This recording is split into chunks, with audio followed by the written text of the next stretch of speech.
The coffee was still warm when Elena Morris vanished in the Charlotte Pike industrial area on the west side of Nashville, the former manufacturing heart of Tennessee's Music City. The night of September 14, 2004, arrived with a heavy downpour that drenched all of Davidson County, carrying the distinctive smell of metal and gasoline exhaust from the warehouse district. At 11:18 p.m., the security guard at Red Oak Recording Studio saw Elena, 29, step outside with a canvas bag and a steaming cup of coffee. She said she was going to swing by the storage shed out back to grab a few documents before heading home. Her gray umbrella gradually blurred in the rain, the streetlights reflecting off the wet pavement as if swallowing the silhouette of the young woman whole. What happened in the next 58 minutes would haunt Nashville for more than a decade. Before diving deeper into the story, don't forget to subscribe to the channel and hit the bell icon so you don't miss the latest cases. In 2004, Nashville wasn't yet the dazzling music city it is today. On the western edge, along the Charlotte Pike industrial zone, old warehouses and crisscrossing railroad tracks stretched out, sodium lights casting glows on stained walls. By late September, the weather had turned chilly, with a fine drizzle clinging to the concrete roads. In that row of factory buildings, Red Oak Recording Studio still kept its lights on late into the night. Elena Morris, 31, was the studio manager, the one colleagues called the timekeeper, always the first to arrive and the last to leave. That evening, she stayed behind to check recordings for a local band and organize paperwork ahead of the year-end audit. When the shift ended, only the hum of ventilation fans and the patter of rain on the tin roof remained. Elena turned off the lights section by section, grabbed her small purse, and locked the door. She wasn't driving, her car was in for servicing, so she chose to walk the short distance to her apartment a few blocks away. The route from the studio to Charlotte Pike cut through an abandoned warehouse area where a few long-haul trucks sat parked for days. It was the path she always took, even though hardly anyone passed through after dark. Scattered streetlights illuminated patches of damp darkness, rain streaks reflecting pale yellow light. After that hour, no one ever saw Elena again. A few night shift workers at the nearby gas station said they heard a strange noise, like something heavy dropping, but no one paid attention. The next morning, when coworkers arrived, the studio door was still locked, the landline ringing unanswered. No email, no messages. The schedule clearly showed she had a morning meeting, but Elena never showed up. By noon, her assistant called the family in the suburbs to ask if she'd gone home or run into any trouble. Her mother said Elena hadn't come home the night before, assuming her daughter was busy with work. As evening fell, worry grew when her cell phone also went straight to voicemail. Elena's brother and sister drove to the industrial area, cruised along Charlotte Pike, stopped at diners and gas stations, asked everyone they saw, but no one knew anything more. Night fell, rain still falling steadily, the metal doors of the warehouse row shut tight. When the clock neared 10, the family decided to call the police and report Elena Morris missing after her shift at Red Oak Recording. The rain was still falling lightly on the eaves when the emergency dispatcher logged the call, and by dawn the next day, an official file was opened under temporary case number MP091204. Lieutenant Harold Klein, head of the Civilian Investigation Unit at the Davidson County Sheriff's Office, was assigned to the case. Klein had been in the job for over 15 years, mostly handling missing persons cases in the outskirts or low-income neighborhoods, where the cause was usually family disputes or debt. But a grown woman, an office worker, disappearing in an industrial zone right in the heart of Nashville, that was rare. The first morning he arrived at the scene, Red Oak Recording was lit up as usual. The building sat in a row of old warehouses, red brick walls, an empty parking lot out front, and a railroad track running behind it along Charlotte Pike.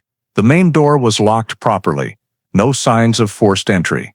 Klein and two forensic technicians unlocked it and documented everything: a tidy desk, financial files neatly stacked, recordings in plastic cases. Elena's coffee cup was still half full, the liquid evaporated, faint lipstick marks around the rim. On the chair, her thick jacket hung neatly. No signs of a struggle, nothing broken, the floor spotless. He photographed every area, sealed items that might hold fingerprints, and wrote in his notebook, no signs of forced entry, no scene disturbance. Celine stepped out back, where a small iron gate led to the long-abandoned Union Freight warehouse. The concrete path was slick from the rain, dotted with old tire tracks and skid marks, like someone had dragged something heavy. Under the dim light, he spotted several shoe prints mixed in the mud, large size, most likely men's. Everything was photographed, and soil samples sent to the lab. A scene map was drawn on the spot. The route Elena took from the studio, across the narrow path to Charlotte Pike, then turning toward her apartment, less than a mile away. Short distance, but at night the area was practically deserted. Celine had every camera within 2 blocks swept. The nearby gas station had an old recording system, grainy footage, yielding only a short clip of a woman in a light-colored coat walking along the container lot late at night. When a truck's headlights swept across, the figure paused for a second, then vanished from the frame. That was the only footage preserved from the night Elena left the studio. No car, no one with her. The gas station clerk said he heard a metallic sound, like something heavy dropping, but saw nothing unusual. Other witnesses around the industrial park all confirmed they hadn't seen anyone during that time window. That afternoon, Celine returned to Red Oak Recording and interviewed the 2 technicians who'd worked the same shift as Elena. They said she stayed later than usual, looked tired but alert, didn't mention meeting anyone. The last call from her desk phone was placed around midnight, recipient unknown. Cell tower records showed the final ping right in the Charlotte Pike area, then the phone went completely dead. No outgoing texts, no bank activity or emails after that point. The family confirmed she had no mental health issues, no debts, no major conflicts at work or in her personal life. Celine ordered an expanded search within a 2-block radius of the warehouses, storm drains, abandoned parking lots, and the area along the railroad tracks. The team worked until dark, collecting debris, wrappers, soda cans, old wiring, nothing directly tied to Elena. He paused by the rusted fence, overlooking the damp lot, where the road curved around rusted train cars. Everything was silent, except the wind whistling through corrugated metal. In his notebook he wrote, "No body, no clear evidence, no direct witnesses. Victim may have vanished in the very short window between 2 points, the studio and the warehouse." That night, Harold Klein returned to headquarters and drafted the preliminary report. He assessed the likelihood of the victim leaving voluntarily as very low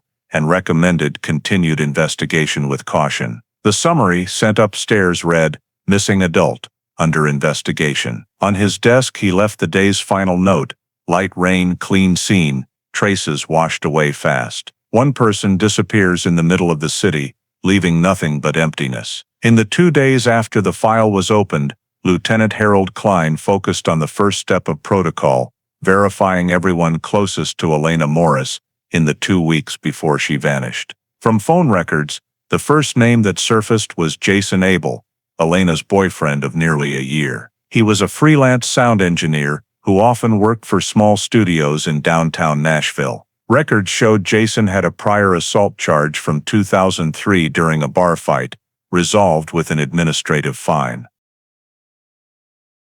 On the 3rd morning, Klein met Jason at his West End apartment. The man in his early 30s, tall, long hair, looked exhausted. He said that on the night Elena disappeared, they'd argued over the phone about moving in together. According to Jason, the call ended when she hung up. Then he stayed home alone and never left the area. He said he didn't know she'd left the studio so late and thought Elena just needed time to cool off. When asked why he didn't report her missing sooner, Jason said he was sure she'd come back in a few days. Klein logged the statement, but noted the way he described the relationship felt loose, evasive on details. In the interview transcript, Klein wrote, "Cooperative attitude, but unclear on timeline."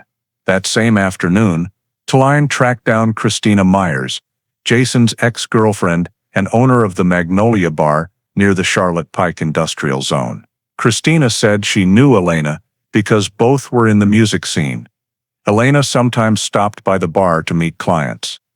When asked about the night Elena vanished, Christina said Elena had come by around before 10 p.m., had one light drink, and seemed stressed. She recalled Elena asking about Jason, saying the two were fighting. Christina told her to go home and rest, but Elena didn't listen and left the bar upset. Tline asked if there was any personal tension between them. Christina shook her head, but couldn't hide her wariness. When Klein mentioned the bar's security cameras, she said the system had been broken for a while and no longer stored footage. Christina's statement contradicted Jason's about the last time they saw Elena. One said they never met, the other said they met in person at the bar. To verify accuracy, Tline had the tech unit pull all of Elena's call and text data for the 7 days prior. The log showed 3 calls that night. 1 to Jason, 2 to unknown recipients, cut off by lost signal. Less than 10 minutes separated the final call from the phone going dark. Bank card records showed the last transaction that afternoon at a convenience store near Red Oak Recording. A bottle of water and a pack of cookies, nothing after. Credit card, phone, and online account activity all stopped within city limits. No sign Elena left Nashville by bus, train, or rental car. Bus stations and the airport were checked, no tickets in her name. At the same time, Tline ran plates of vehicles frequently seen around the Charlotte Pike warehouses near the time Elena was last spotted. Traffic logs noted 2 long-haul trucks parked on that stretch. One registered to Jason Abel. When questioned, Jason said he often parked there because it was close to his gear storage, but insisted he didn't drive out the night Elena disappeared. Tline ordered fingerprint checks on the truck doors, but results were pending. He also contacted other potential witnesses, gas station clerks, warehouse security, locals in the industrial park. No one saw Elena or any altercation. Every detail was compiled, yet the evidence remained fragmented, refusing to form a coherent chain. Tline recognized the case's unusual nature, a woman with a stable job and normal social ties vanishing on a short familiar route. No signs of leaving voluntarily, no proof of abduction, no direct witnesses. In the end-of-day report he noted, 2 conflicting statements, overlapping timeline unverified, no evidence of leaving the city, disappearance occurred within urban limits. The collected results were forwarded to the tech division for deeper analysis. In the quiet sheriff's office, Klein sat staring at the map marked with Elena's final route, a short red line between the warehouses and Charlotte Pike, where every trace ended without explanation. After completing interviews and data checks, Lieutenant Harold Klein decided to return to the scene, focusing on the Union Freight warehouse, the last confirmed location where Elena Morris appeared before her signal vanished. He set up a small survey team of 3 forensic techs and 2 local patrol officers to conduct a detailed search within a 200-meter radius of the warehouse. It was an old industrial site, abandoned after the shipping company went bankrupt nearly a decade earlier. Long rows of warehouses, rusted tin roofs, rusted roll-up doors not fully locked, inside a chaos of broken crates, scrap wood, and thick dust. The morning was overcast, wind from the railroad blowing in cold air. Every footstep in the damp dirt left a clear print. Klein divided the team into 3 directions. One group swept outside the fence, one group checked inside the warehouses, while he and forensic specialist Lana Ruiz handled the southern concrete yard, where the gas station camera had captured a blurry silhouette believed to be Elena. Right from the start, they discovered a white paint streak stretching more than half a meter across the cement floor, lying flush against the wall and showing friction marks. Ruiz used a UV light to examine it, revealing additional small parallel scratches, like marks from metal scraping against the concrete. The paint streak was scraped for a sample, placed into a test tube, and temporarily labeled Paint A. A few steps away, Under a wooden pallet, Ruiz picked up a small gray cloth fragment with frayed edges and a dark red streak. She noted, "Suspicious blood-type stain," carefully placed it into an evidence bag, and photographed the original position. This area was right near the side gate leading to the main road, so the chance of it being touched by passers-by was low. Klein called in the support team, cordoned off the area with caution tape, and took overview photos. When he bent down close to the yard's edge, he noticed a clear shoe print imprinted in the dried mud next to the paint streak. Large size, thick sole, the common type of men's shoe used by workers or technical staff. The print pointed toward the road and did not match the footwear of the search team. He made a cast, preserved the sample, and marked it footprint 01. Inside the warehouse, the other group reported finding many old crates with no signs of anyone hiding or recent items. The cardboard boxes were rotten, invaded by rats and rainwater, making everything jumbled. In the corner of the third warehouse, near the exit leading toward the rail line, they found a torn thick plastic sheet, but checks showed no DNA or hair fibers. Klein noted the location, photographed the entire layout, then cross-referenced it with old maps of the area. This was the spot lying between where the camera recorded and the nearest residential area. In the afternoon, light rain began, making evidence collection urgent. The investigation team decided to end the survey early and transfer all evidence back to the department's technical lab. A detailed inventory was made. 3 items including the white paint streak, the cloth suspected of having blood, and the male shoe print. All sealed in separate boxes, assigned case number 20040910E per procedure. The report added a note: "No body found, no personal items belonging to the victim. Scene may have been affected by weather." Before leaving the warehouse area, Klein paused at the rusty iron gate, looking out over the water-stained empty lot. He clearly felt the difficulty of a case with no witnesses, no explanations, only a few scattered traces lying silently in the cold industrial zone. What they collected that day was all the remaining physical clues after the rain. As the evidence transport vehicle left, the warehouse returned to its familiar appearance, empty, with wind rattling the corrugated metal sheets. In the day's final report, Harold Klein concluded briefly, "Survey completed, victim not found. Evidence insufficient to determine criminal activity. Case temporarily monitored at initial investigation level." Those lines were underlined by him in red ink, as a reminder that from now on, Elena Morris's disappearance officially entered the silent zone of investigation, where every hypothesis remained open with no clear direction. After the scene survey ended, the samples were transferred to the Davidson County Sheriff's Department Technical Lab for preliminary analysis. The next day, Lieutenant Harold Klein was present at the lab to monitor the identification process.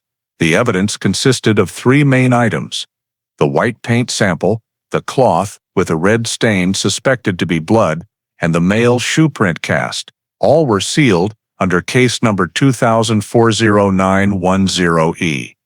Chief Technician Benjamin Lee personally received them and set up the testing files. They started with the gray cloth, bearing the dried brown-red liquid.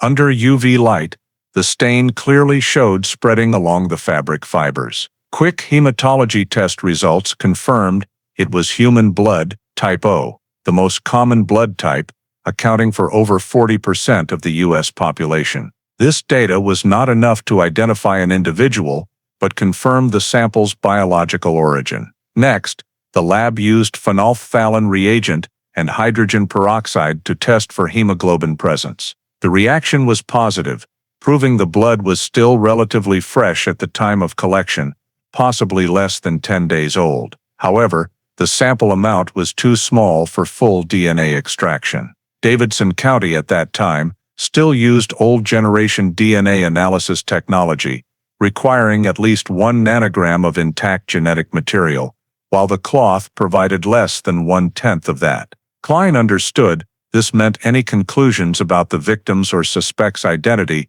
would have to be postponed. He requested the sample be preserved in cold storage, awaiting better technology for retesting. The white paint sample was sent to the materials department for origin identification. Under an optical microscope, the paint structure showed 3 layers: a gray base coat, a white top coat, and a clear protective layer.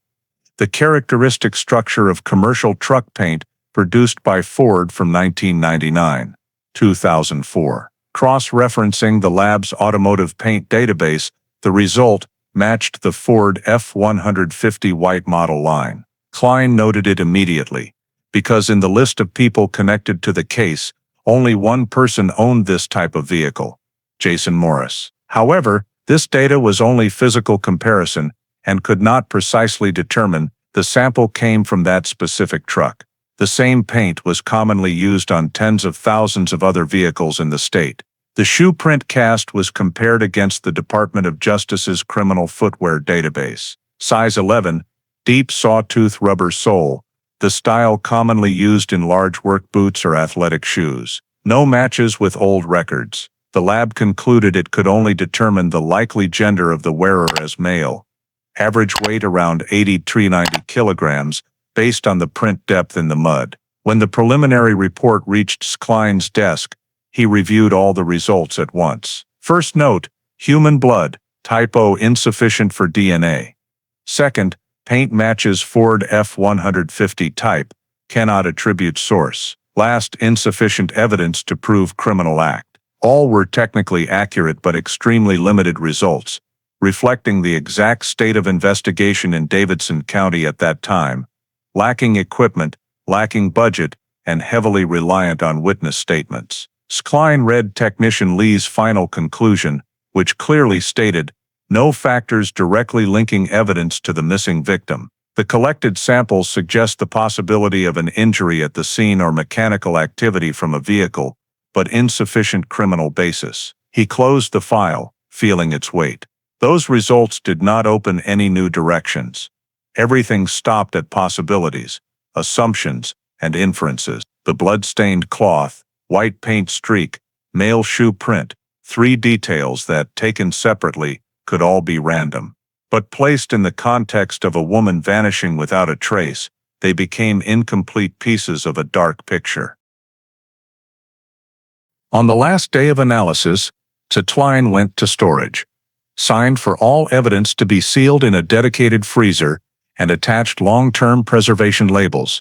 He requested the original test result files be kept in the open monitoring section for future access if needed. In the summary report sent to superiors, he wrote, "Evidence insufficient to prove criminal offense. No DNA or direct related evidence.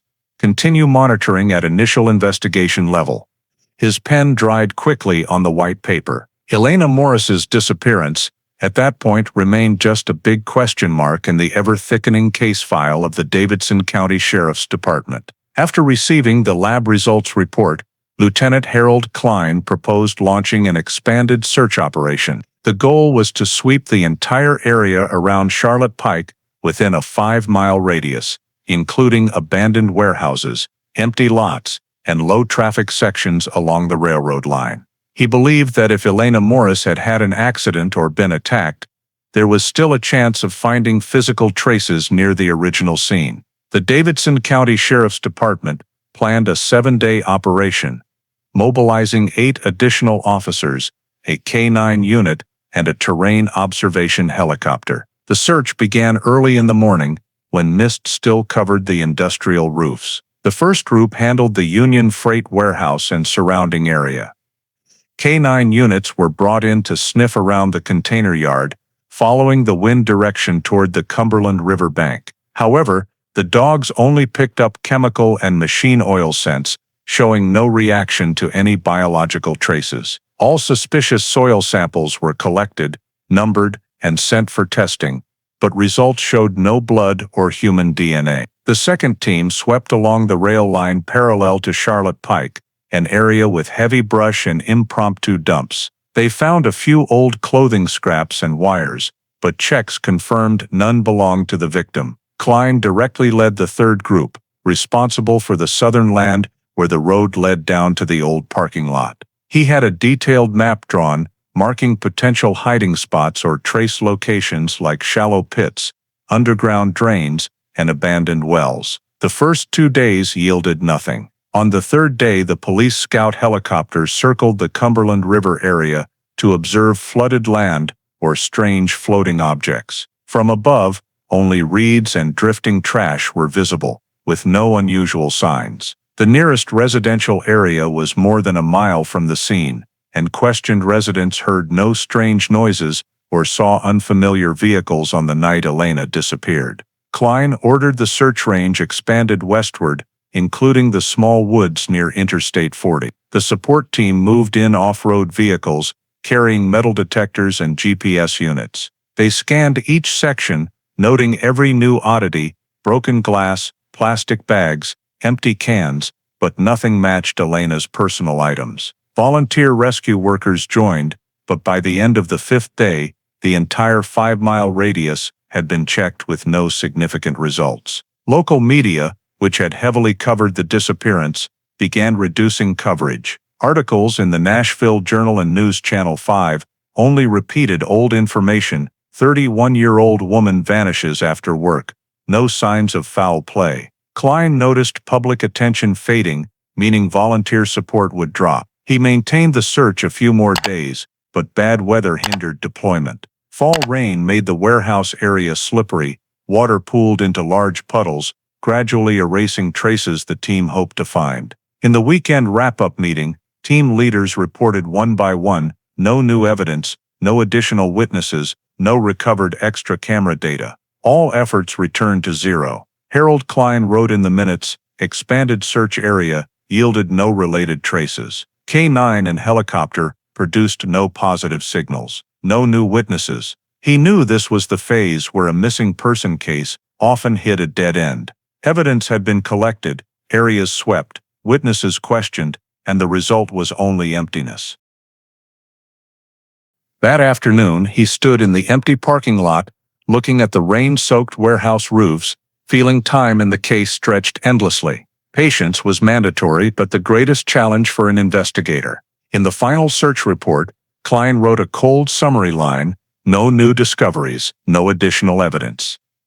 Recommends suspending field activities. Elena Morris's disappearance, nearly a month after she vanished, entered the silent phase when every hypothesis stalled, and investigation only continued at the level of waiting for new information. When the expanded search closed without results, Elena Morris's disappearance moved to the full case file reevaluation phase. Lieutenant Harold Klein spent many weeks reviewing every report, scene photo, and test result. It was a document stack over 200 pages thick, full of trivial details but leading to no specific conclusion. At the end of 2005, he completed the first comprehensive investigation summary sent to the Davidson County Sheriff's Department. The report opened with a cold summary line: no clear evidence of criminal activity. Victim considered missing with undetermined cause. Timelines were listed: the day Elena left the studio, the phone shutdown time, the last confirmed route,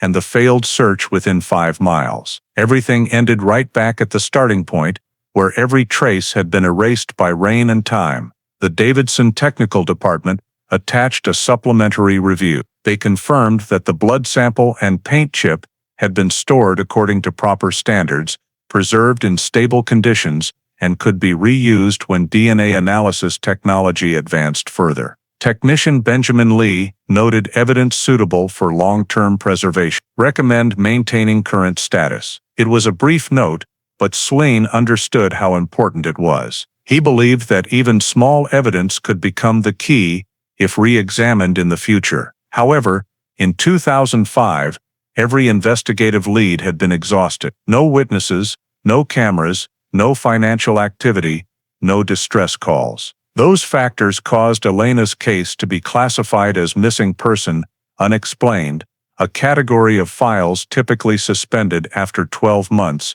if no new developments emerged. In internal meetings, Slean tried to defend the position that the case should remain on the open watch list. He argued that the match between the paint sample and the type of vehicle owned by Jason Abel could suggest an indirect connection, though not enough evidence for prosecution. But management considered the result to lack criminal value. Ultimately, the file was transferred to the Missing Person Unresolved Unit, meaning active investigation would cease. A copy of the entire dossier was kept at the main archive in downtown, while the original evidence was sealed and placed in cold storage under Code 2004-0910E. On the day the decision to temporarily close was signed, Harold Klein stayed late in his office. He wrote a personal comment at the end of the file: no evidence confirming criminal activity, but the possibility of involvement in violent conduct cannot be ruled out. Recommend retaining all evidence for retesting when DNA technology permits. That was the only way he could protect the value of what the investigation team had collected. In the field, this was called closing the file open, meaning it was not declared completely terminated, but no further actual actions would be taken until new information surfaced. In December 2005, the final document was stamped and moved to storage along with hundreds of other missing persons cases in Davidson County. The cover clearly read, Elena Morris, missing person status, unresolved. The case was officially suspended, with no scheduled periodic review. From the system's perspective, it was just one file among thousands of unresolved cases, but for Klein, it remained an open void. He carefully repackaged the crime scene photos, marked them with blue ink, and placed them in the third drawer of his office cabinet, separate from other cases. In the final daily log, he added one non-procedural line: if there's still a chance, these blood and paint samples must be re-examined. Technology will be different someday. Then he turned off the light, left the office, leaving on the desk only the thin Elena Morris file. A file he knew would lie dormant for many years to come, among the cold steel cabinets of the archive, waiting for a strong enough reason to be opened again. After the Elena Morris file was moved to storage at the end of 2005, the case gradually disappeared from news reports and from the Davidson County Sheriff's Office regular meetings. 1 year passed, then 2, with no one mentioning her name in internal reviews. The sealed evidence, the gray fabric swatch, white paint streak, shoe print cast, remained in cold storage drawer 47 of the Forensic Archive, inventoried quarterly as required. Harold Klein had by then been transferred to administrative oversight, only advising on new missing persons cases. Though accustomed to files being shelved, he kept the habit of pausing for a few minutes whenever he passed the archive, checking the evidence log to ensure Elena's case hadn't been lost among thousands of other codes. From 2006-2010, Nashville changed rapidly. Old industrial zones along Charlotte Pike were sold to investors. The Union Freight warehouse was demolished for a new parking lot. When the area was cleared, every trace related to the disappearance vanished with the old concrete. The sheriff's office added a note to the file: crime scene no longer exists, only archived evidence remains. That was the last sentence added before the file was fully closed. In subsequent years, missing persons cases in Davidson County steadily increased, and the missing person unresolved unit became overloaded. More than 300 old cases were moved to long-term storage, including Elena Morris. The hard cardboard file boxes gradually gathered dust, stacked on steel shelves in the department's cold archive, each marked only with handwritten marker and sealing date. Harold Klein retired in 2011, taking with him the personal copy of the Elena file he had kept in his drawer. Before leaving, he wrote a short memo to the technical department: retain blood sample case 2004-0910E. Do not destroy. May be usable again when DNA technology improves. That memo was clipped between the test minutes and still bore his fingerprint on the edge. For many years, no one touched it. The Davidson Technical Department only performed equipment maintenance, replaced preservation freezers, and updated storage software, but old evidence was rarely re-examined unless specifically ordered. In the early 2010s, Tennessee began facing public pressure over the backlog of cases awaiting DNA testing. Many violent crimes and decades-old disappearances had never been analyzed due to lack of funding. In 2015, the state government announced Project Resolve, a federal coordinated initiative to review and reanalyze all untested biological samples in cold cases. The program's goal was to use next-generation DNA technology to identify victims, match suspects, and shed light on forgotten cases. Local sheriff's offices were required to submit lists of files with intact biological evidence. In Davidson County, the initial list included more than 40 cases that were either untested or had incomplete DNA results. A team of young technicians was assigned to review each file, check evidence condition, and assess sample integrity. Among them, Code 20040910E, Elena Morris's disappearance, appeared on page 2, accompanied by Harold Klein's 2005 note, sample capable of future DNA extraction. The blood sample in this case was rated the most intact in storage due to continuous cold preservation. In June 2015, the Davidson Technical Department officially registered file 20040910E for supplementary testing under Project Resolve.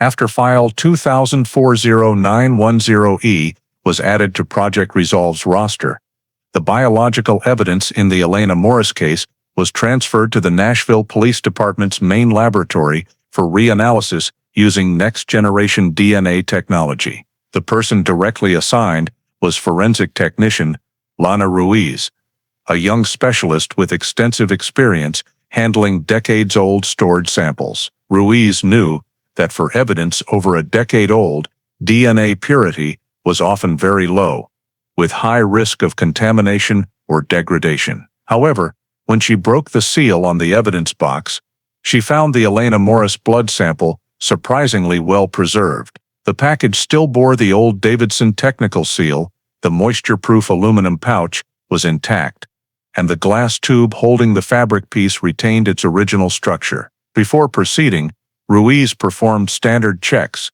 average storage temperature, microbial testing, and cellular degradation level. Results showed the sample retained 82% integrity, far above the minimum threshold for analysis. This gave her confidence to attempt STR mix technology, an advanced mixed DNA decoding system that could separate samples from multiple sources. Ruiz took a small portion from the center of the blood stain, cut a 2 mm square, then dissolved it in extraction solution. The process took over 20 hours under absolute temperature control. After running the analyzer, the results on screen made Ruiz pause for a long time. The data graph showed the sample was not homogeneous. It contained 2 different genetic profiles, one female, one male. She noted in the preliminary report, mixed DNA sample comprising at least 2 individuals, high probability male and female. This was a significant discovery because according to the 2004 scene report, this sample was believed to be Elena's blood, collected from fabric found near the warehouse. If it contained another person's DNA, that meant physical contact or conflict had occurred before she vanished. Ruiz continued comparing the male genetic markers against the National CODIS database, the FBI's criminal DNA storage system. She entered the STR sequence into the server and waited. Minutes later, one match found appeared. The matching profile belonged to Jason Abel, born 1979, who had a DNA sample stored in 2003 due to a bar assault in Williamson County, though charges were dropped in 2005. She immediately double-checked, confirming the match was 99.98% accurate, virtually absolute. Ruiz did not rush to conclusions. She spent 2 more days retesting the sample, running 3 independent analyses to rule out cross-contamination. All 3 results were identical. The blood contained DNA from Elena Morris and Jason Abel. This match opened the strong possibility that Abel had direct contact with Elena near the time of her disappearance. In the official analysis report, Ruiz wrote, STR mix results confirm mixed DNA from 2 individuals. Source 1 matches victim reference Elena Morris.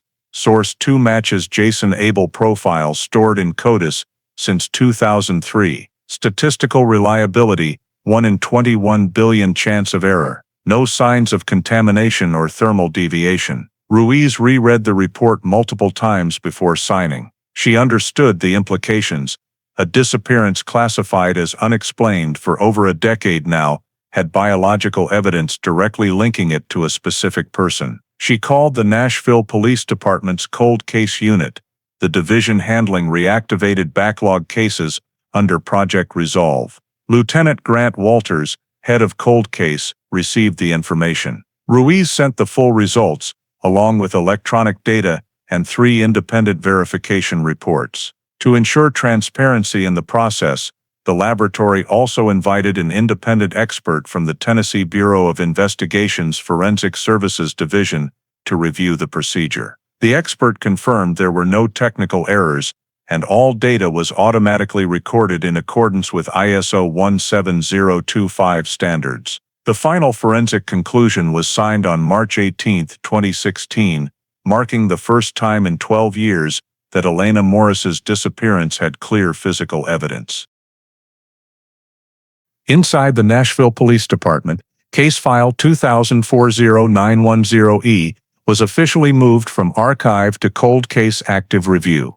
Ruiz attached the report, highlighting the final line, results forwarded to the Special Investigations Unit to verify the connection between the DNA sample and individuals in the 2004 file. As she closed the file, she glanced again at the black and white photo inside, the picture of Elena taken at the recording studio before she vanished, and whispered softly, as if it were a habit, "Finally, you're being heard." That afternoon, at the Cold Case Unit office, Lieutenant Walters received the file from Ruiz. He skimmed the report, then stopped at the line, "Matched Jason Abel," a name that had appeared in the original 2004 file as a potential suspect, but without enough evidence to prosecute. Walters closed the file, ordered the case officially reopened, and immediately requested a complete re-examination of all 2004 investigative data. In an internal memo dated March 22, 2016, he wrote, "Based on the new DNA analysis provided by forensic technician Lana Ruiz, the disappearance of Elena Morris is being reclassified to active investigation. Potential suspect, Jason Abel." And with just one signature, a case that had seemed forgotten for over a decade was officially revived, starting with a drop of blood that had rested untouched in a glass vial for 12 years. When the DNA results reached the Cold Case Unit, Lieutenant Grant Walters knew Elena Morris's case was no longer just a missing person file. He called an emergency meeting the next morning at Nashville Police Headquarters. On the conference table sat the 2-inch thick file labeled 20040910E, now stamped Active Investigation. Walters opened briefly. "We have a DNA match to an old acquaintance from the original file, Jason Abel. Time to restart everything." The re-investigation order was signed that day, and a task force of 4 investigators was formed to re-examine all evidence, witnesses, and old data. The first thing Walters did was contact Harold Klein, who had led the 2004 investigation. Klein had been retired for 5 years, living with his wife in Hendersonville's suburbs. He received the call from the department one April afternoon. On the other end, Walters said simply, "We found new DNA in the Elena Morris case. You know this file better than anyone. Would you come back as a consultant?" Klein was silent for a few seconds before agreeing.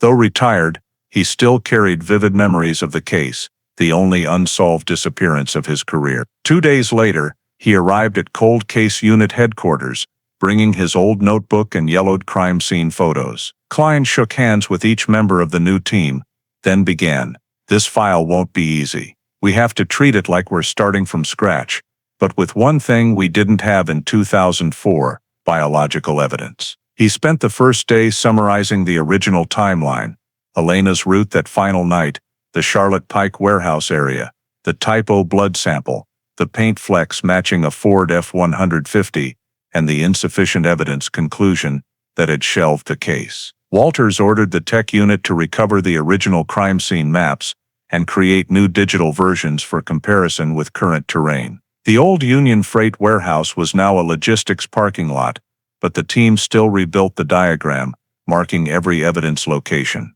In the evidence room, technicians reopened the original storage box.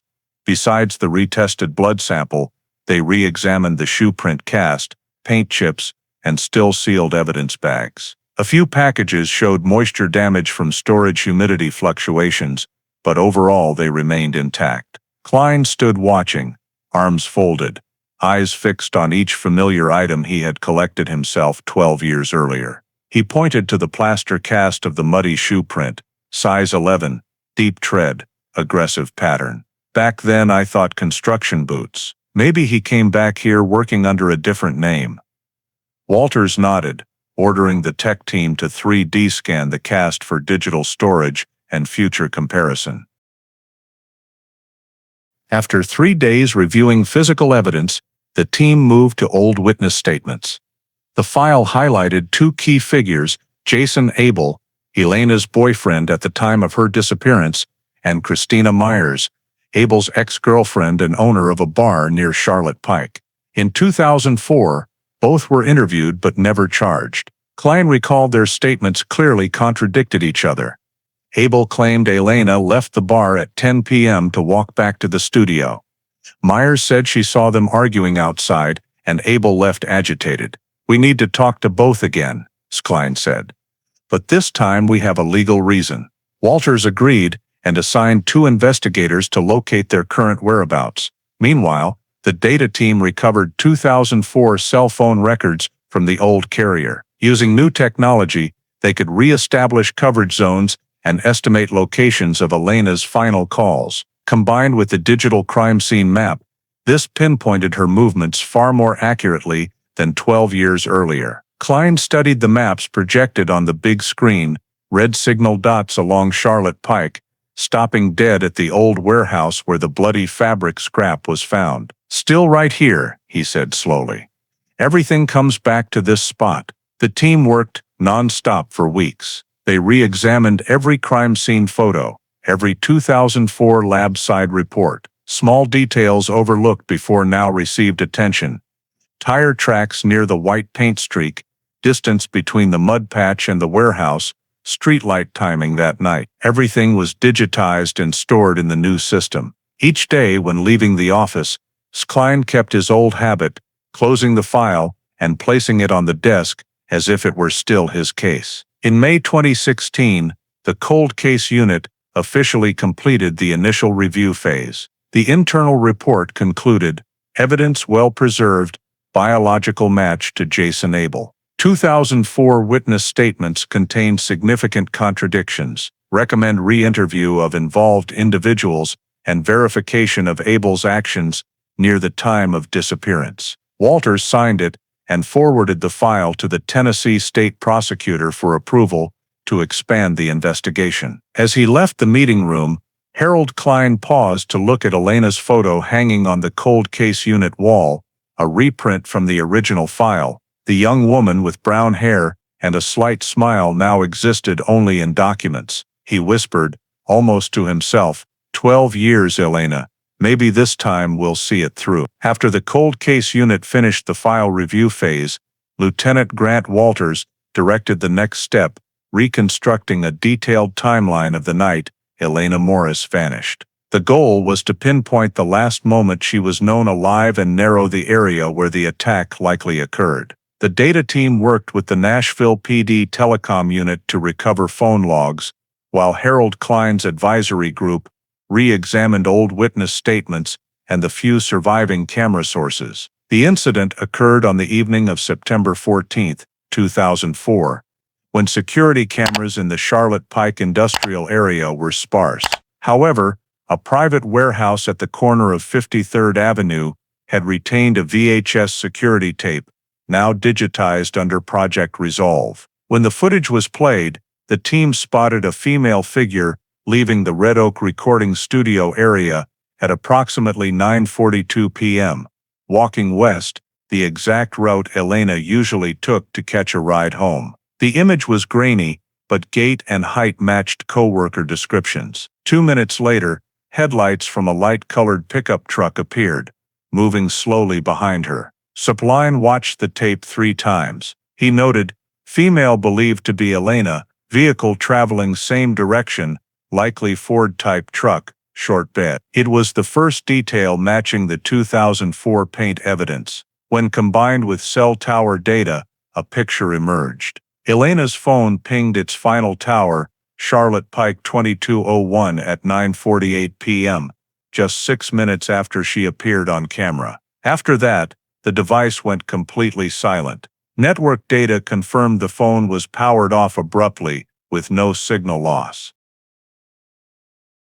The team used cell tower triangulation software to simulate her route. 3 pings in the prior 20 minutes showed Elena leaving the studio at 9:35 p.m., placing a short call under 30 seconds to boyfriend Jason Abel, then heading toward the Union Freight warehouse. The call was not recorded, but the timing matched Abel's 2004 statement that he spoke briefly with Elena before she left the bar. Now, with new data, that was no longer just a statement, it was verified evidence. Abel was the last person Elena contacted before her phone went dark. Walter's team continued analyzing old scene data, including the locations of the bloody fabric and white paint streak. Both matched the camera area, only 200 meters from where Elena appeared on video. Everything comes back to this spot, Sakline said, pointing at the screen map. She walked past the warehouse. The truck showed up. Then it all ended here. For verification, techs used 3D simulation software to recreate that night's terrain, streetlight patterns, camera sight lines, and travel times between points. The simulation showed that if Elena had continued her usual route, she would have reached the main intersection in 7 minutes, just 3 more minutes to a well-lit residential area. But she never made it, Walters said, voice low. She vanished on the darkest stretch of Charlotte Pike. Based on the combined data, Sakline and Walters agreed on a detailed timeline for September 14th. 9:30 p.m., Elena leaves Red Oak Recording after her shift. 9:35 p.m., calls Jason Abel, short call, no notable content. 9:42 p.m., camera at 53rd Avenue captures Elena walking alone. 9:44 p.m., light-colored pickup appears behind her, moving slowly, same direction. 9:48 p.m., Elena's phone disconnects, final tower ping at Charlotte Pike. 2201, 9:50 10:15 p.m., no direct witnesses, but bloody fabric and white paint streak, matching Ford F-150, found in this area. Comparing these markers, the team's working theory took shape. Elena Morris was attacked at the Charlotte Pike warehouse, and her body was later moved by truck, most likely the same Ford F-150 Jason Abel owned at the time. Sakline stressed there were no signs of robbery or random attack. Elena's phone, purse, everything personal was missing, and no unusual financial activity occurred after that night. Walters asked the legal unit to review grounds for a search warrant on Jason Abel. Based on the new DNA and supporting factors, the district prosecutor deemed the file sufficient to re-interview the suspect. A 37-page summary was prepared, including 2004 documents, Lana Ruiz's 2016 DNA report, and the cold case unit's reconstructed timeline. Before submission, Sakline carefully reviewed every detail. He adjusted timeline order, added notes on lighting conditions, truck position, wind direction, and shoe print depth. In the final note he wrote, most reasonable hypothesis, victim encountered known assailant at warehouse, was subdued and removed from scene within 10 minutes of phone signal loss. On June 2, 2016, the cold case unit officially submitted the request to search Jason Abel to the Tennessee State Prosecutor's Office. At the end of day briefing, Walters placed a hand on the thick file and told the team, "We've gone further than anyone in 12 years. But to finish this, we have to prove not just that he was there, but that he's the one who made her disappear." Harold Klein looked up at the large wall map, red pins marking Elena's final route. Between the shadows and sparse lights of Charlotte Pike, everything was finally falling into place. After 12 years, that fateful night was taking clear shape. After the Tennessee State Prosecutor approved the search request, the cold case unit moved to the next phase, surveillance of suspect Jason Abel. From residency records, the team confirmed Abel now lived in Birmingham, Alabama, about 190 miles south of Nashville. He worked for a small trucking company, South Ridge Hauling, transporting construction materials and industrial cargo. Tax records showed Abel moved to Alabama in 2010, obtaining a new driver's license and vehicle registration. Notably, among registered assets, he still owned a 2003 Ford F-150 painted Oxford white, matching the paint found at Elena Morris's scene. Lieutenant Grant Walters contacted the Alabama Bureau of Investigation to establish coordination. A two-agent team was dispatched to Birmingham under Tennessee Cold Case Unit oversight. Objective: track Abel's movements, gather routine data, confirm vehicle, and maintain absolute secrecy. We don't want to spook him into running, Walters instructed. Surveillance only until the arrest warrant is approved. On June 12, 2016, surveillance officially began. Jason Abel lived in a single-story rental house in North Birmingham suburbs near I-65. Neighbors described him as quiet, reclusive, occasionally drinking beer alone on the porch at night. No one in the neighborhood knew about his Tennessee past. One investigator's initial report noted, no overt criminal signs, but habitual scanning of surroundings, especially wary of unfamiliar vehicles. This forced the team to adapt, rotating disguised commercial vans instead of stationary cars. Meanwhile, in Nashville, Walters and Skline continued strengthening evidence. They contacted the Tennessee State Lab to compare the old paint sample with Abel's current truck. A tech team was sent to Birmingham, coordinating with local police. Under the pretext of a routine federal commercial vehicle inspection, legal for trucking company vehicles, they obtained paint samples from the bed and rear bumper of the F-150. Results days later showed 3 layers: gray primer, white top coat, clear protective, exact structure matched to the 2004 sealed sample. Chemical similarity, 98.7%. Skline received the lab results and stayed silent a long time. It was the first physical evidence closing the chain. Suspect vehicle, seen. 12 years, he told Walters, and we still find the exact same paint. Walters nodded, knowing this match was strong enough for an arrest warrant, but he wanted behavioral confirmation.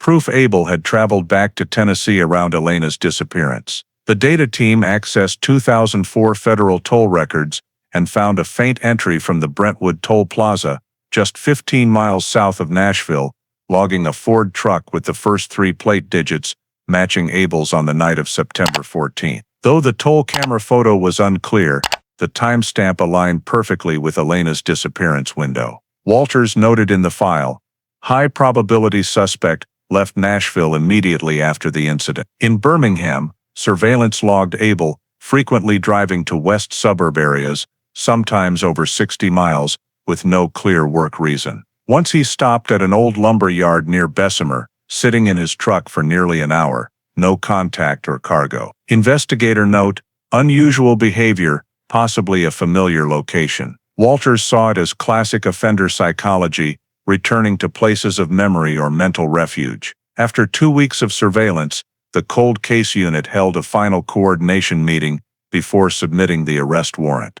A 60-plus page summary was presented to prosecutors in Tennessee and Alabama. Key evidence included 1. DNA results confirming Jason Abel's presence at Elena Morris's scene. 2. Paint comparison matching 2004 sample. 3. Brentwood toll data, placing Abel's truck near Nashville the night of the incident. 4. Contradictory 2004 statements from Abel and Christina Myers. On June 30, 2016, the Tennessee state prosecutor signed a federal arrest warrant for Jason Abel on charges of kidnapping and actions causing serious disappearance. Walters received the fax confirmation at 9 a.m. He folded the page and handed it to Skline, who sat quietly by the conference room window. Skline looked down at the bold printed name he had chased for 12 years. Jason Abel, he whispered, almost to himself. Finally, it has the shape of justice. Skline was invited to participate directly as consultant in the arrest. The Tennessee-Alabama joint operation was scheduled within 48 hours. The ops plan stated clearly, ensure safety, arrest suspect at residence, seize Ford F-150, and all related documents. As night fell, Saline stood in the cold case unit hallway, gazing north toward Nashville, where it all began 12 years ago. He knew one more step remained. The disappearance that had haunted his career was about to reach the turning point he had waited over a decade for. At dawn, on July 2, 2016, a thin fog blanketed Birmingham. On a quiet street in the Tarrant neighborhood, the joint Tennessee-Alabama Federal Task Force took positions. Inside the small gray single-story house, Jason Abel was still asleep. Outside, Lieutenant Grant Walters and Consultant Harold Klein stood by the surveillance van, watching the countdown on the radio. The warrant had been signed 2 days earlier. The entire team was ready. At 5:47 a.m., Walters signaled, "Execute." Heavy knocks echoed. "Police, open up." After 3 seconds of silence, the door flew open. 2 agents rushed in, shouting for Abel to raise his hands. He stood frozen in the hallway, wearing a t-shirt and sweatpants, face blank, confused. "Jason Abel, you are under arrest on a Tennessee warrant in connection with the 2004 disappearance of Elena Morris." An officer read the Miranda rights. Abel stared, face draining of color, stammering, "Which Elena? I don't know her." But as the cuffs clicked shut, his eyes darted sideways, panic flashing. The small house was immediately sealed for search. Alabama forensic techs seized all electronics, documents, and suspicious items. In the rear garage, they located the old white Ford F-150, chassis number matching the 2003 registration. Patches of flaking paint on the bed revealed the gray underlayer, identical structure to Tennessee's analysis. Klein, watching from outside, exhaled heavily. Still the same truck, 12 years. Inside, investigators examined the laptop, phones, and personal storage. On an old Toshiba hard drive, they found a music file named Elena. System data showed it was created September 16, 2004, 2 days after her disappearance, and never deleted. The 3-minute track, Wordless, was a raw guitar recording by Abel himself. Slow, low, repetitive, like a private journal, rather than music. Walters listened to the first seconds, then stopped it. He said quietly to Klein, "This isn't coincidence." He remembers clearly. In the living room cabinet, police recovered a small brown leather notebook, corners worn. Inside were scattered notes, one reading, "Sometimes sound keeps more than images." 9/14, still hear her voice in my head. No name, but the date matched Elena's disappearance night. Other pages were scrawled, like unfinished lyrics or poetry. "Streetlights dim, wind cold." She turned back, didn't look at me. Each line a fragment, part confession, part obsession. After 2 hours, evidence was sealed and cataloged under federal protocol. At exactly 8:30 a.m., Jason Abel was loaded into the transport van, hands cuffed, flanked by 2 agents. As he stepped outside, he suddenly turned, looked back at his house one last time, and gave a faint smile. The only words he spoke, "Tennessee remembers me." "Huh?" Walters didn't answer, just shut the door and signaled the convoy to move. The convoy headed north, on I-65. Klein sat in front, glancing in the rearview mirror at Abel, silent, eyes fixed on the floor. In the original file, Klein had described Abel as intelligent, emotionally controlled, and speaks only when necessary. 12 years later, nothing had changed. Abel kept a cold expression, ignoring routine questions from Alabama officers during the entire extradition trip. When the convoy reached Nashville Police Headquarters that afternoon, local media were already running stories. Suspect in 2004 disappearance, arrested in Alabama. Photos of Abel in cuffs spread quickly, rekindling memories of a long-forgotten case. In the cold case unit office, Walters placed the arrest file on the desk, while Klein stood quietly, looking at Elena's photo on the wall. "She should have been home a long time ago," he said. Abel was led into interrogation room 3. Cold white light from the ceiling poured down onto the metal table, reflecting off the two-way mirror. Jason Abel sat upright, hands flat on the table, eyes avoiding everyone. Across from him were Lieutenant Grant Walters and Consultant Harold Klein. A recorder sat in the center, its red light blinking steadily. Walters began, "Interrogation commences at 14:25 hours, July 2nd, 2016. Suspect Jason Abel, you have been advised of your legal rights, correct?" Abel nodded slightly, voice hoarse. "I understand." The first questions were gentle. Daily routine, current job, reason for leaving Tennessee, relationship with Elena Morris. Abel answered briefly, mostly yes or no. He insisted the last time he saw Elena was at Christina Meyer's bar, the night she vanished, that they talked for a few minutes, then went separate ways. Walters flipped through the file. Phone records show you spoke to her at 9:35 p.m. that night, after leaving the bar. Can you confirm? Abel stared at the table. Yeah, I just called to make sure she got home safe. Klein cut in, slow but firm, and 6 minutes later her phone was turned off. The last signal matched the Charlotte Pike warehouse area where her blood was found, and your DNA. Abel looked up, face paling. A long silence followed. "I don't know why my DNA was there," he replied, voice rough. "We dated, she'd been in my truck, that's normal." Walters interlaced his fingers, "But it's not normal when that blood sample contains both your DNA and Elena's. And we confirmed it with Esteremix. How do you explain that?" Half an hour passed with short questions and long evasive answers. Abel firmly denied any violence. He said Elena was depressed, that she might have run away. But when Walters showed the photo of the bloody fabric scrap and the report concluding injury from external force, not a fall, the confidence in Abel's eyes began to crack. Klein watched closely, noticing Abel's right hand trembling slightly, thumb rubbing the callus on his wrist. A habit of someone trying to stay in control. After nearly 2 hours, Walters changed tactics. He lowered his voice, dropped the confrontational tone. "Jason," he said.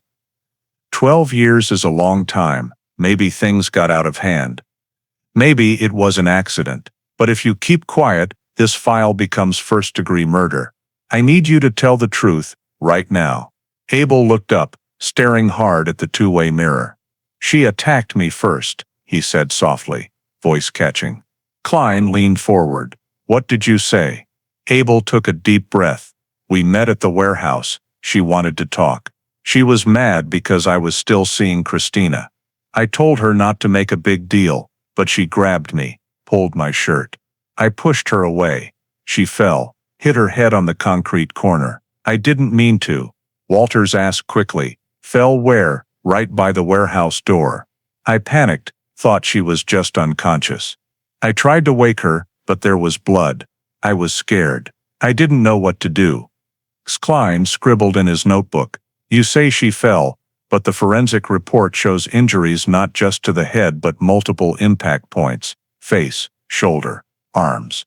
One fall can't cause that." Abel went silent. Walters pushed the crime scene photos toward him. "Look, this is where we found her blood. Do you remember the ground? Do you remember what you did next?"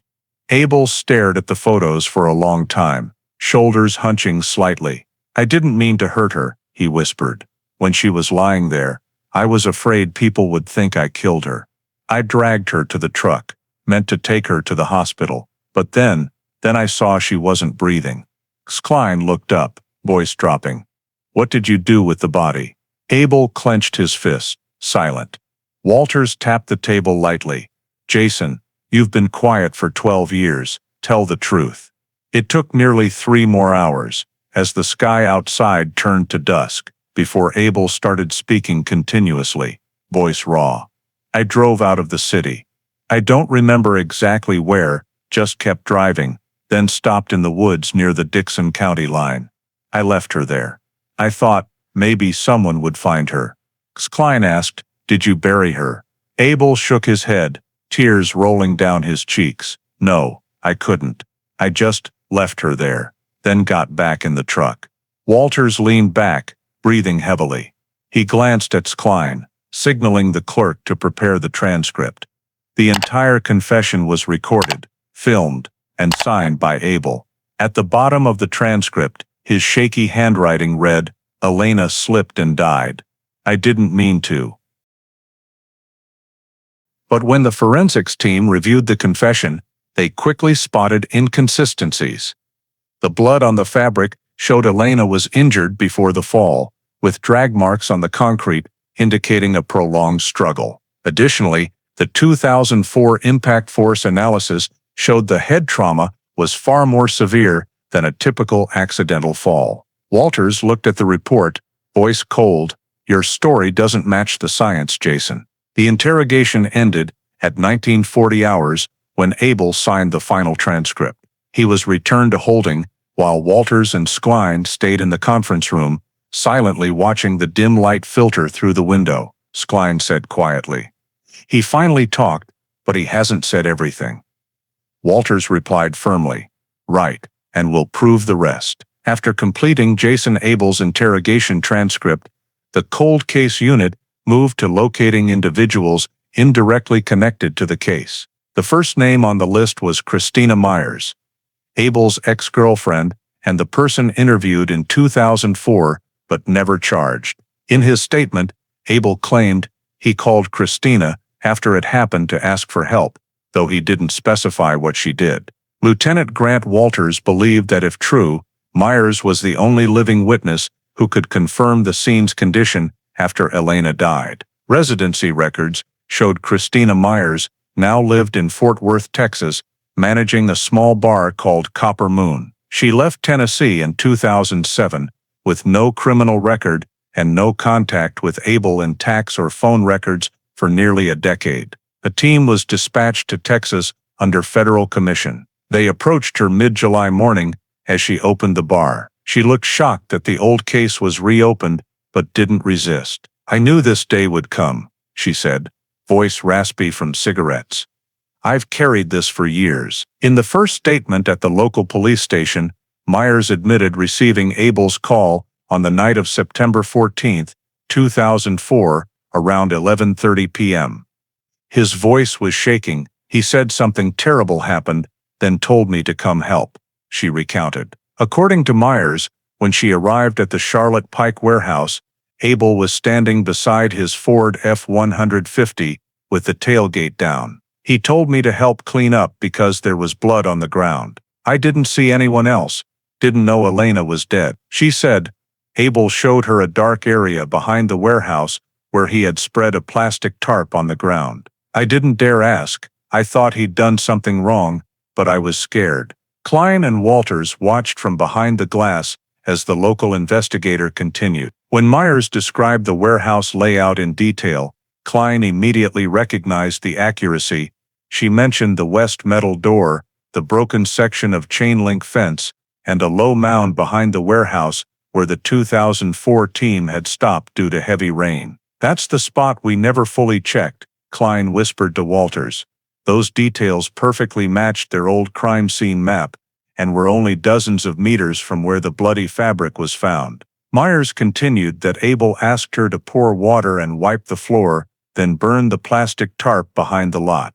"She thought it was just blood from an accident, unaware someone had died. I heard him say it's over, then told me to go home. The next morning, he left Nashville. I never saw him again." When asked why she never reported it, Myers looked down. "I knew something was wrong, but I thought if I spoke up, he'd come after me." Walters entered the room near noon, asking her to pinpoint the exact spot where Abel burned the tarp. Myers drew a simple sketch, a square for the warehouse, a narrow strip behind it bordering the fence. She marked an X where the small fire had been.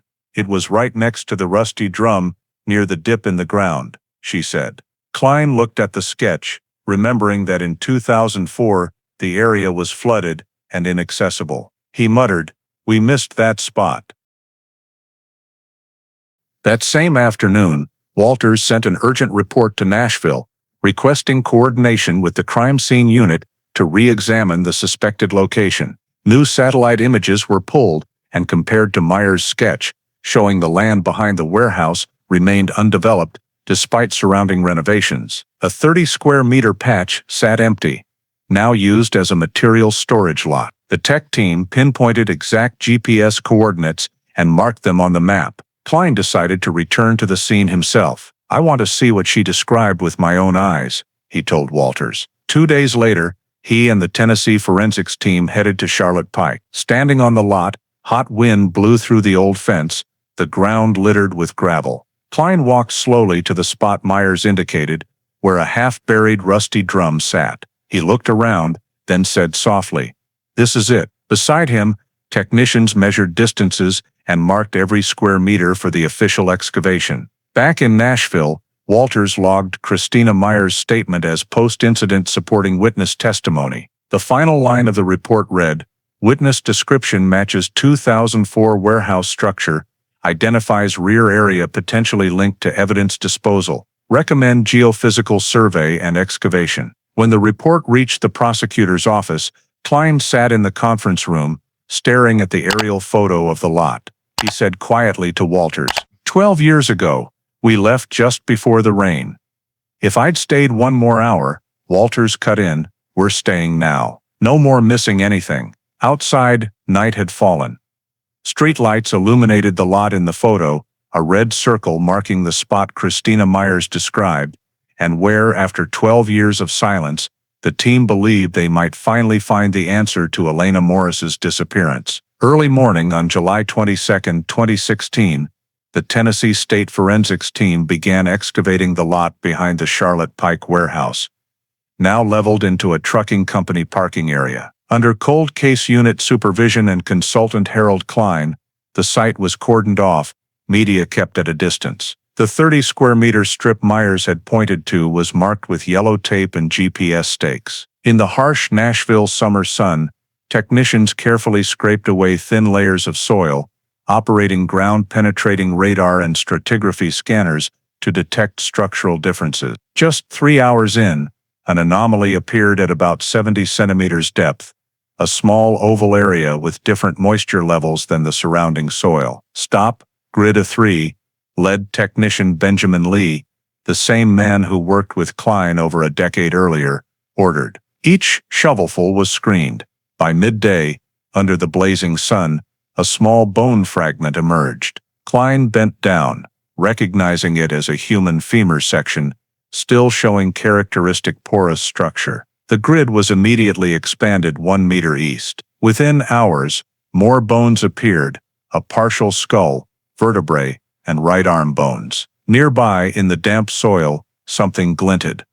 A silver necklace, tarnished but still bearing a heart pendant engraved EM, matching Elena Morris's initials. Klein stood silent for a long time, the 12 years collapsing into that moment. He whispered, "She's been here the whole time." Each item was collected and sealed to standard, bones in numbered bags, soil samples, moisture-preserved, necklace in an antioxidation box. During screening, technicians also found a red-painted fingernail fragment, still showing color, and several soil-clumped hairs. All were documented, photographed, and rushed to Davidson County forensics. By day's end, the site was temporarily covered with tarps. The team recovered over 40 samples, including enough skeletal structure to reconstruct nearly the full body. 1 week later, the lab released preliminary findings: adult female remains, aged 30, 35 at time of death. Skull shows stellate fracture radiating from right temple,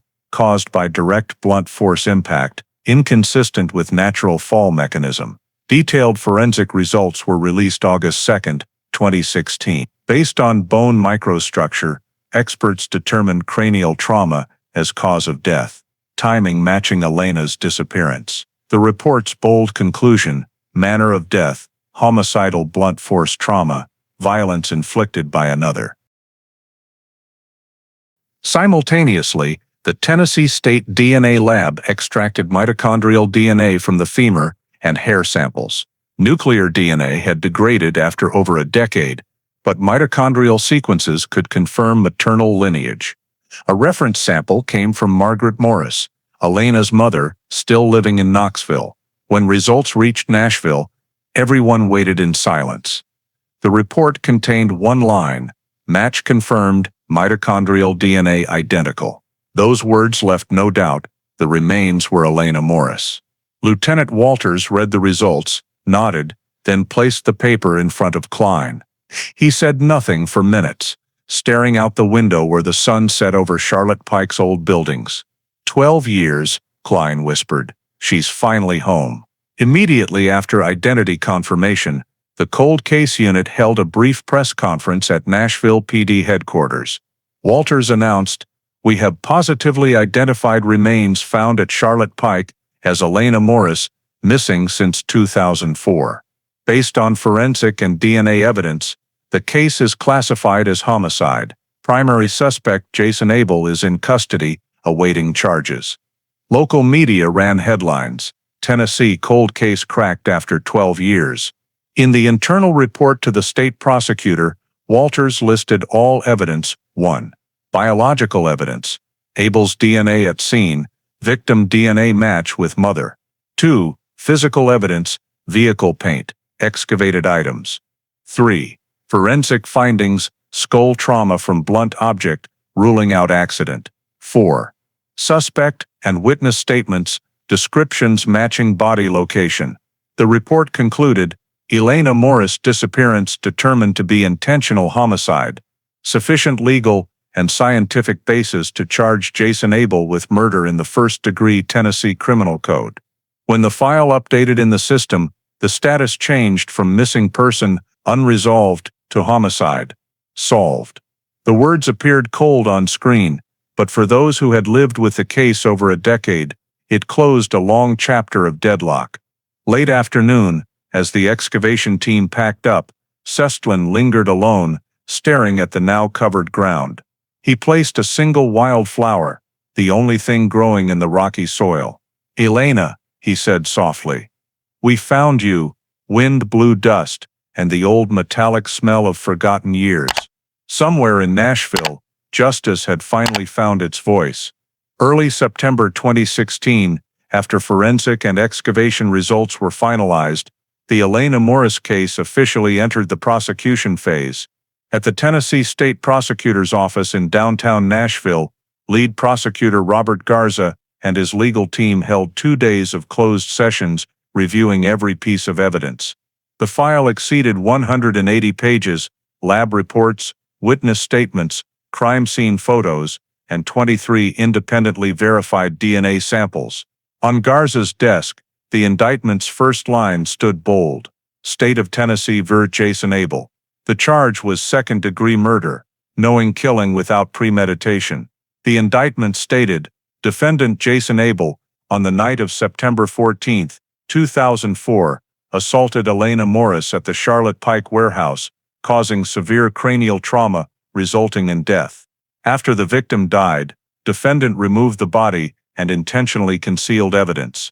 The phrase intentionally concealed evidence was underlined in red, proof of criminal awareness, distinguishing it from the accident Abel claimed. Garza ordered forensics to re-verify the entire chain of custody to ensure legal integrity. From the blood sample, paint chips, to the silver necklace, every item had continuous sealing records from 2004 to 2016. Davidson County Tech report confirmed, no discrepancies or signs of tampering detected, chain of custody intact. This was critical. Cold cases often face evidence admissibility risks due to time. Meanwhile, a second file opened, State of Tennessee v. Christina Myers. She was charged with accessory to cover-up. The indictment cited her statement, Jason called me to the warehouse to help clean. I didn't know Elena was dead. Prosecutors argued burning the tarp and wiping blood proved she knew a crime had occurred yet assisted in destroying evidence. The prosecution presented 3 main arguments at the preliminary hearing for criminal trial. 1. DNA chain. STR mix results confirming Jason Abel's presence and his DNA mixed with victim's blood. Forensic findings, Elena Morris's skull trauma impossible from natural fall, consistent with forceful assault. 3. Witness statements and location data. Final call between Abel and Elena, plus Abel's Ford F-150 logged at Brentwood toll the night of disappearance. Beyond the core 3, prosecutors added peripheral factors, Abel's music file, Elena, was treated as indirect evidence of obsession and post-crime guilt. The forensic psychologist's report noted, "The composition reflects personal torment. Naming it after the victim indicates unresolved emotional attachment, common in impulsive killers who self-justify." Garza knew the case would draw massive attention. Nashville had seen DNA solve cold cases before, but few spanned over a decade with nearly pristine evidence preservation. At a brief September 6 press conference, he declared, "We believe justice has no expiration date." After 12 years, science and investigative persistence have answered a question Tennessee once thought unanswerable. In Nashville, Jason Abel was transferred from temporary holding to Davidson County Correctional Facility, awaiting trial. During the indictment reading, he sat silent, hands clasped, eyes on the floor. When the clerk read, "Caused the death of Elena Morris by intentional violent act," Abel looked up, lips moving as if to speak, then bowed his head and stayed quiet through the rest. Court-appointed defense immediately filed for bail, but prosecutors opposed, citing crime severity and interstate flight risk. Judge Martha Lewis denied bail, remanding Abel until trial. In Texas, Christina Myers was also arrested the same day under a federal warrant and extradited to Tennessee. At the prosecutor's office, she signed confirmation of her prior statement and agreed to cooperate as a witness in exchange for a reduced charge. In the signed agreement, she wrote, "I didn't kill Elena. I just did the stupid thing of listening to him. I'm ready to tell everything." The complete case file submitted to the Tennessee Superior Court was clearly structured. Volume 1 contained physical and forensic evidence. Volume 2 held all witness statements, interrogation transcripts of Abel and Myers. Volume 3 included technology data, cell phone triangulation, toll booth records, and the 3D crime scene map reconstructed by the cold case unit. On the final page, Prosecutor Garza's handwritten note read, "DNA evidence is decisive. No reasonable doubt regarding the defendant's presence and actions at the scene." When the file entered the judicial system, Klein attended the internal press briefing. He stood at the back of the room, silently watching the words "homicide," "solved," projected on the large screen. It was the outcome he had waited 12 years for, but it also closed a chapter of his life forever tied to the name Elena Morris. Walters placed a hand on his shoulder. "You did what no one thought possible." Klein only gave a faint smile. "Not me. It was technology, time, and Elena. She never disappeared from our minds." On September 10, 2016, the Tennessee State Prosecutor's Office released an official statement, "Elena Morris case, cold case solved. Jason Abel charged with second-degree murder, Christina Myers charged as accessory to cover-up. Preliminary trial scheduled for March 2017. When that statement was posted on the Department of Justice website, the case, once forgotten among the iron cabinets of Davidson, became a new symbol of DNA-driven case resolution in Tennessee. A file reborn from sheer persistence and from a single drop of blood that had lain silent for 12 years in a cold glass vial. On the morning of March 14, 2017, Davidson County Courthouse was packed. 12 years after Elena Morris vanished, and 8 months after her remains were excavated, the case finally entered its first day of trial. The sign read "State of Tennessee v. Jason Abel" in bold letters, and local media filled the back rows. Jason Abel, age 38, was led in wearing a gray prison jumpsuit, hands cuffed in front. He kept his head down the entire walk to the defense table, only nodding slightly when Judge Martha Lewis asked, "Do you clearly understand your rights?" "I do, Your Honor." Prosecuting was Robert Garza, who had signed the indictment. Defending was Alan Roth, a specialist in manslaughter cases. The trial opened with opening statements. Prosecutor Garza stepped forward, voice steady and firm. "Your Honor, ladies and gentlemen of the jury, this is the story of a young woman, Elena Morris, who left her workplace one September night in 2004 and never came home.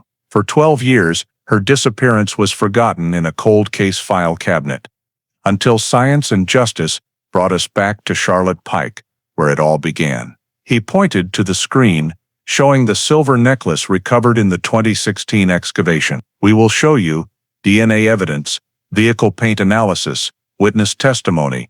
Everything points to one man, Jason Abel. When it was his turn, defense attorney Alan Roth stood calmly and addressed the jury. The prosecution wants you to believe Jason Abel is a murderer, but the truth is more complicated. Two young people argued, she fell, and a tragic accident occurred.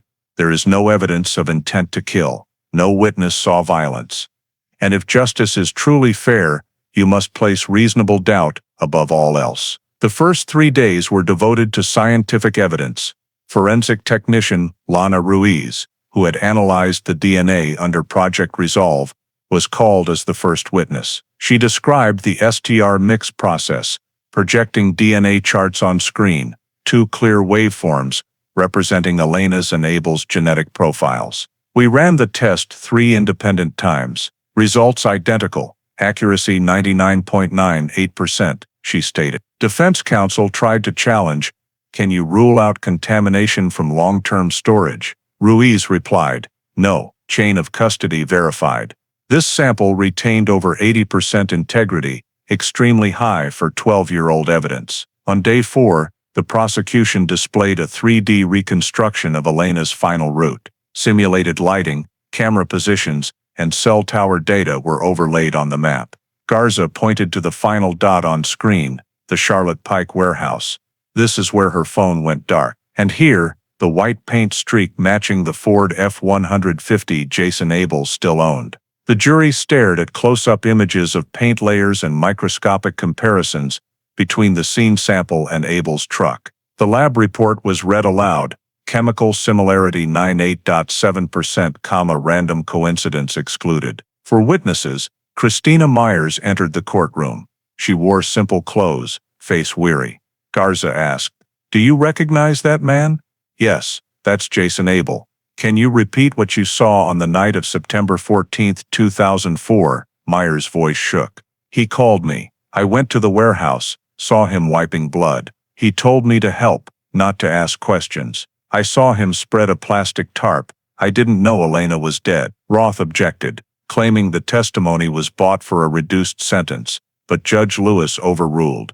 Witness is under oath, and statement corroborated. Next, the forensics team presented skeletal and trauma findings.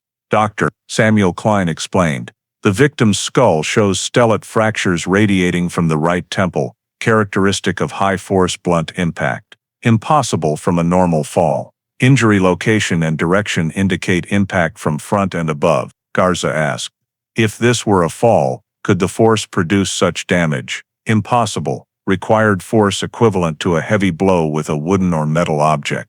Roth countered, no murder weapon was recovered. Correct, Klein replied, but fracture pattern matches a round cross-section object like a metal bar, possibly a warehouse tool. We found white paint flecks embedded in the skull, same as Abel's Ford paint. On day 5, the prosecution played Abel's recorded confession from the prior year's interrogation. His voice echoed through the speakers, she fell, I didn't mean to. The courtroom grew heavy. Some spectators bowed their heads. When the recording ended, Garza said, listen to how he speaks. No pain, no remorse, only fear of being caught. The defense called Abel to testify on day 6. He stood calmly, I loved her. I never wanted this. We argued, she slipped. Garza approached. You say she fell, but forensics say the force required equals a blow. Did you strike her with your bare hands? Abel hesitated.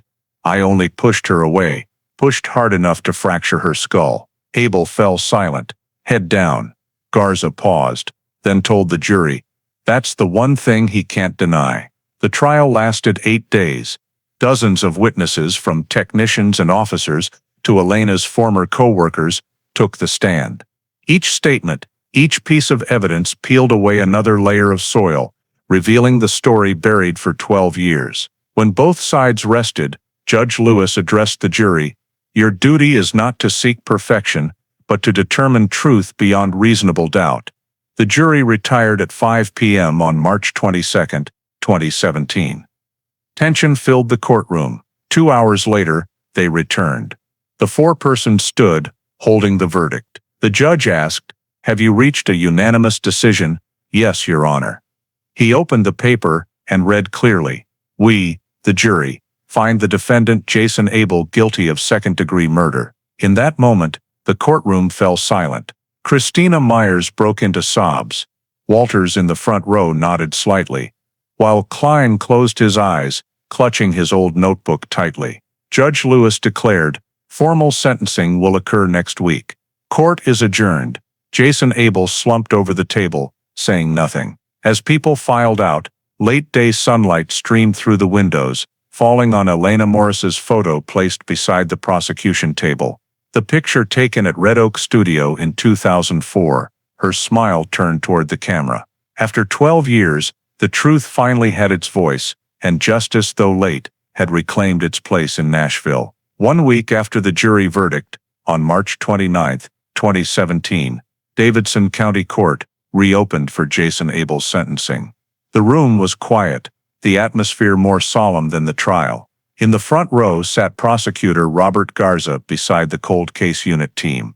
Harold Klein leaned against the back wall, holding the thick file he had carried for 12 years. Defendant Abel was led in, still in gray prison garb, hair cropped short, face dry and emotionless. Judge Martha Lewis began slowly. "The jury has unanimously found Jason Abel guilty of second-degree murder in the death of Elena Morris. Today, the court will determine punishment based on the nature of the crime, its duration, and post-offense conduct." She looked down at the summary. The court notes the defendant did not come forward, intentionally removed the body, and altered the scene. Such actions demonstrate concealment and contempt for the law. Defense counsel Alan Roth rose, "Your Honor, my client cooperated during trial, and though guilt is undeniable, we ask the court to consider the circumstances, a quarrel with unintended consequences. He has no prior record and poses no further threat." Garza responded firmly. Unintended consequences cannot justify hiding a woman's body for 12 years. Without DNA technology, without Project Resolve, the victim would remain buried in silence. He pointed to Elena's photo on the evidence table. "Justice came late, but it cannot be lenient." Judge Lewis nodded, turning to Jason Abel. "Do you wish to speak before sentencing?" Abel stood, looked around the room, then said softly, voice hoarse, "I never meant to kill her. I've lived 12 years with guilt. People may not believe me, but that night, I was only afraid they'd think I did it on purpose, and then I turned fear into something worse." He paused, eyes meeting Elena's photo. "I'm sorry, there's nothing else to say." Silence lasted several seconds. The judge bowed her head and read the sentence. For the crime of second-degree murder, defendant Jason Abel is sentenced to 25 years imprisonment, no possibility of early parole, to be served at Tennessee State Penitentiary. No reduction will be considered before full term completion. The gavel struck sharply.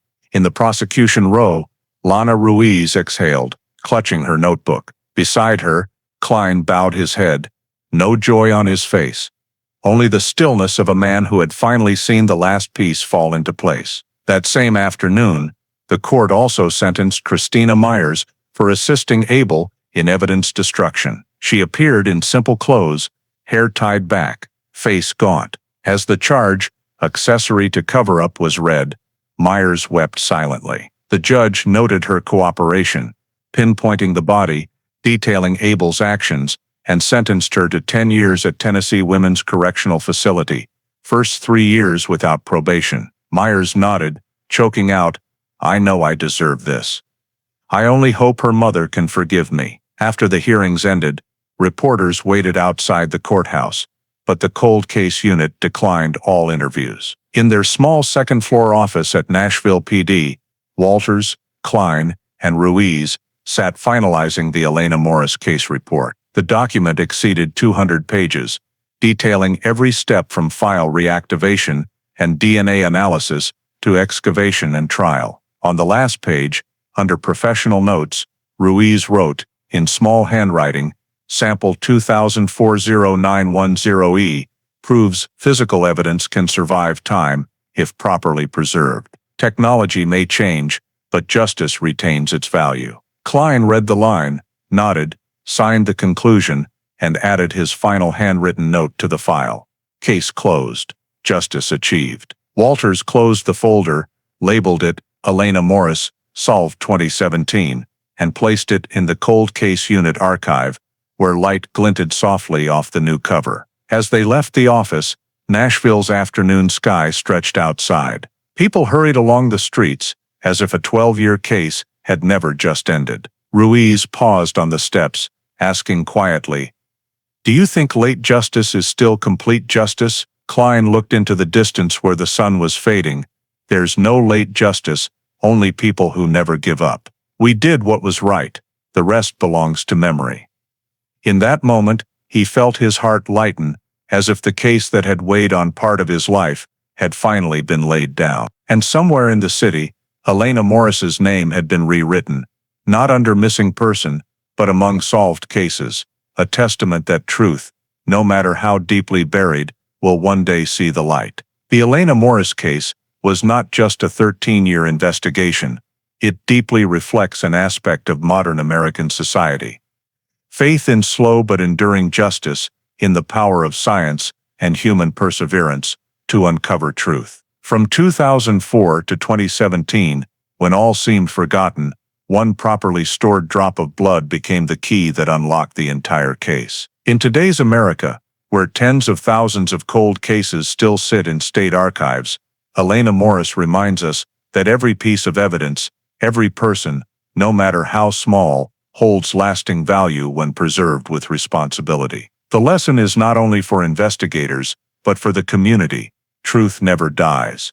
It is only temporarily obscured. Advances like SDR Mix, or the National CODIS DNA database, prove technology can deliver justice, but more importantly, people must believe in the value of truth.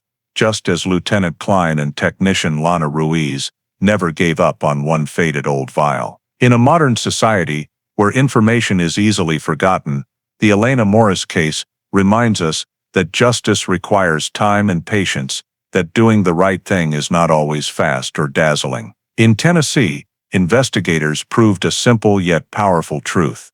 Justice may be delayed, but evidence and human conscience never disappears. That is a lesson in faith, perseverance, and moral responsibility every American today must carry, whether in work, society, or facing their own truth. If you believe truth buried for any length of time will still be found, please subscribe to the channel so we can continue exploring cold cases across America together. Thank you for following the story of Elena Morris. See you in the next video, where justice, though late, always has its voice.